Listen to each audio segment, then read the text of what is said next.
Item ಯಾವುದೇ ಇರಲಿ try ಮಾಡಿ ಆಚಿ ಚಿಕನ್ ಮಸಾಲಾ. ಆಚಿ ಚಿಕನ್ ಮಸಾಲಾ.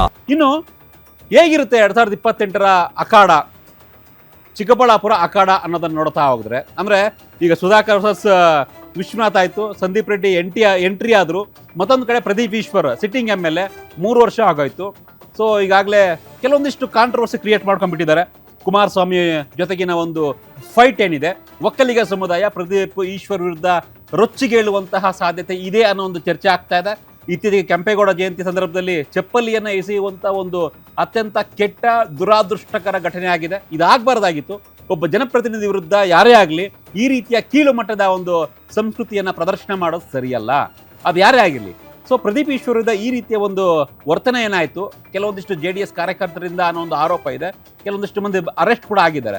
ಹಾಗಾಗಿ ಪ್ರದೀಪ್ ಈಶ್ವರ್ ವಿರುದ್ಧ ಕೂಡ ಈ ರೀತಿಯ ಒಂದು ಅಸಮಾಧಾನದ ಹೊಗೆ ಇದ್ದೇ ಇದೆ.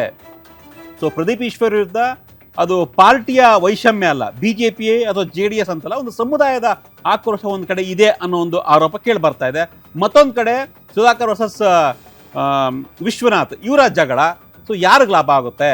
ಸಂದೀಪ್ BJPಯಿಂದ ಟಿಕೆಟ್ ಪಡೆದು ಈ ಇಬ್ಬರ ಜಗಳದಲ್ಲಿ ಲಾಭ ಮಾಡ್ಕೊಳ್ತಾರಾ ಅಥವಾ ಎನ್ಕ್ಯಾಶ್ ಮಾಡ್ಕೊಳ್ತಾರಾ, ಅಥವಾ ಇದೇ BJPಯ ಲಾಭವನ್ನು ಪ್ರದೀಪ್ ಈಶ್ವರ್ ಎನ್ಕ್ಯಾಶ್ ಮಾಡ್ಕೊಳ್ತಾರಾ? ಪ್ರದೀಪ್ ಈಶ್ವರ್ಗೆ ಮತ್ತಷ್ಟು ಇನ್ನೊಂದು ಬಾರಿ MLA ಆಗೋದಕ್ಕೆ ಚಾನ್ಸ್ ಪ್ಲಸ್ ಆಗುತ್ತಾ, ಪಾಸಿಟಿವ್ ಆಗ್ಬೋದಾ? ಇದೇ ಒಂದು ವಿಚಾರ. ಯಾಕಂದರೆ ನಾವು ಕೆಲವೊಂದಿಷ್ಟು ಮಾಹಿತಿಯನ್ನು ನೋಡ್ತಾ ಹೋದರೆ, ಅಂದರೆ ಚಿಕ್ಕಬಳ್ಳಾಪುರ ವಿಧಾನಸಭಾ ಕ್ಷೇತ್ರದಲ್ಲಿ ಜಾತಿವಾರು ಸಮೀಕರಣವನ್ನು ನೋಡ್ತಾ ಹೋದರೆ ನಾವು ಕೆಲವೊಂದಿಷ್ಟು ನಾನು ಆಗಲೇ ಹೇಳಂತೆ ಅಲ್ಲಿ ಒಕ್ಕಲಿಗ ಸಮುದಾಯ ಪ್ರಬಲವಾಗಿದೆ. ಸುಮಾರು ಒಂದು 55,000 ರಿಂದ 60,000 ಮತಗಳನ್ನು ಹೊಂದಿರತಕ್ಕಂಥ ಒಕ್ಕಲಿಗ ಸಮುದಾಯ. ಅದು ಬಿಟ್ಟರೆ ಪ್ರದೀಪ್ ಈಶ್ವರ್ ಅವರ ಸಮುದಾಯ ಬಲಿಜ ನಾಯ್ಡು ಸಮುದಾಯ, ಬಲಿಜ ಸಮುದಾಯ ಸುಮಾರು 35,000 ಮತಗಳನ್ನು ಹೊಂದಿರತಕ್ಕಂಥ ಕ್ಷೇತ್ರ ಚಿಕ್ಕಬಳ್ಳಾಪುರ. ಅದೇ ರೀತಿ SC ಸಮುದಾಯ ಸುಮಾರು 40,000 ರಿಂದ 45,000 ವೋಟರ್ಸ್ SCಗಿದ್ದಾರೆ. ಮುಸ್ಲಿಂ ಒಂದು 20,000 ಇದ್ದಾರೆ, ಕುರುಬರು ಒಂದು 15,000 ಇದ್ದಾರೆ. ಸೊ ಈ ಥರ ಒಂದು 20,000 ಇದ್ದಾರೆ. ಅಂದರೆ OBC ಕ್ಷೇತ್ರ, ಪ್ಯೂರ್ಲಿ OBC ಕ್ಷೇತ್ರ, ಅಹಿಂದ ಅಂತ ನಾವೇನು ಕರಿತೀವಿ, ಅಹಿಂದ ಕ್ಷೇತ್ರ. ಈಗಾಗಲೇ ಕಳೆದ ಬಾರಿ 2023ರಲ್ಲಿ ಪ್ರದೀಪ್ ಈಶ್ವರ್ ಆ ಕ್ಷೇತ್ರದಲ್ಲಿ ಒಂದು 10 ದಿನ ಇರಬೇಕಾದ್ರೆ ಟಿಕೆಟ್ ಪಡ್ಕೊಂಡು ಅಬ್ಬರದ ಪ್ರಚಾರ ಮಾಡಿ ವಿನ್ ಆಗಿದ್ರು. ಸೊ 2028ಕ್ಕೆ ಏನಾಗುತ್ತೆ ಆಗಿದ್ರೆ?